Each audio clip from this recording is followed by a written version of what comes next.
आप सुन रहे हैं जागरण पॉडकास्ट का पॉजिटिव किस्सा, जहां हम लेकर आते हैं आपके लिए देश और दुनिया के किसी भी कोने से एक सकारात्मक खबर या पहल की रोज। आज का किस्सा है कबाड़ी वाले से कैसे प्रेरणा मिली और स्टार्टअप तक का एक सफर तय कर दिया कुछ लोगों ने। हमारे समाज में कुछ लोग ऐसे होते हैं जिनकी मेहनत हमारी आंखों के सामने तो होती है, लेकिन हम उन्हें देख ही नहीं पाते। कूड़ा उठाने वाले, कबाड़ी वाले, ये वो लोग हैं जो हमारे शहरों को साफ रखने के लिए दिन रात मेहनत करते हैं, लेकिन अक्सर उपेक्षित रह जाते हैं। न सम्मान मिलता है, न सराहना। लेकिन महाराष्ट्र के ठाणे में 2 लड़कों के लिए एक कबाड़ी वाला किसी सुपर हीरो से कम नहीं था। हेनिक गाला और श्रेयस जलापुर दोनों स्कूल के दोस्त थे। रोज स्कूल से लौटते वक्त उनकी नजर स्कूल के सामने बैठे कबाड़ी वाले पर जाती, जो अखबार, प्लास्टिक, लोहे की चीजें सब कुछ बड़े सलीके से छांटता, तोलता और ले जाता। बाकी बच्चे जहां खेल में लग जाते, हेनिक और श्रेयस वहीं खड़े होकर उसकी काम करने की लगन देखते रहते। वो असली समस्या का समाधान कर रहा था। हेनिक को आज भी याद है वही प्रेरणा जो बचपन में दिल में घर कर गई थी, सालों बाद एक मिशन बन गई। साल 2023 में जब दोनों 26 साल के हो चुके थे, उन्होंने मिलकर शुरू किया स्क्रैपजी, एक ऐसा टेक इनेबल्ड स्टार्टअप जो हर महीने 10,000 किलो से ज्यादा कचरा रिसाइकल करता है। पहली नजर में स्क्रैपजी पर सामान्य कबाड़ी सेवा जैसा लगता है, लेकिन जरा गौर से देखिए तो यह एक ऐसा मॉडल है जो कबाड़ी के काम को सम्मान देता है और तकनीक के सहारे इसे व्यवस्थित बना रहा है। अब लोग वेबसाइट या व्हाट्सएप पर बुकिंग कर सकते हैं।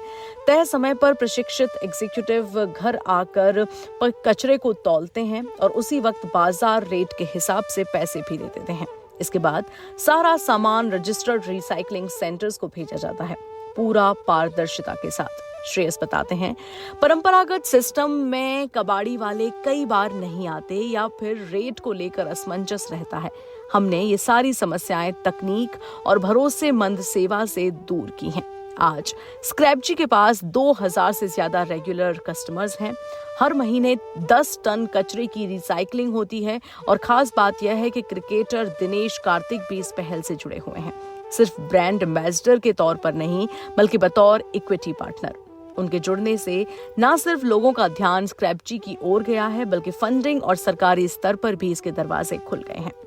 अब तक स्क्रैपजी के साथ थर्ड पार्टी रिसाइकलर्स के साथ काम करना शुरू कर दिया है। रोजाना 10 से 15 पिकअप करता है और इस फाइनेंशियल ईयर में 25 लाख रुपए से ज्यादा का रेवेन्यू कर चुका है।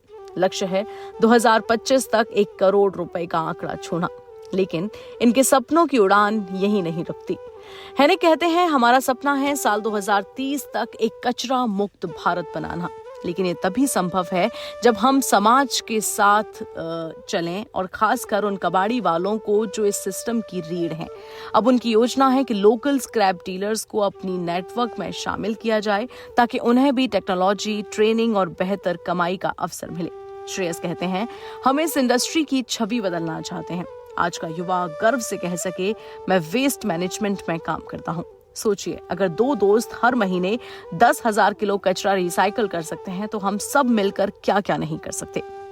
कहानी सिर्फ कबाड़ की नहीं है, यह है सपनों की, सम्मान की और भारत को बेहतर बनाने की और वेस्ट मैनेजमेंट को बेहतर तरीके से मैनेज करने की। पॉजिटिव किस्सा में आज इतना ही। अगली बार फिर मिलेंगे एक और नई प्रेरणादायक और दिलचस्प कहानी के साथ। तब तक के लिए याद रखिए, बदलाव की शुरुआत हमेशा एक छोटे कदम से होती है। फिर मुलाकात होगी ऐसी ही एक स्टोरी के साथ।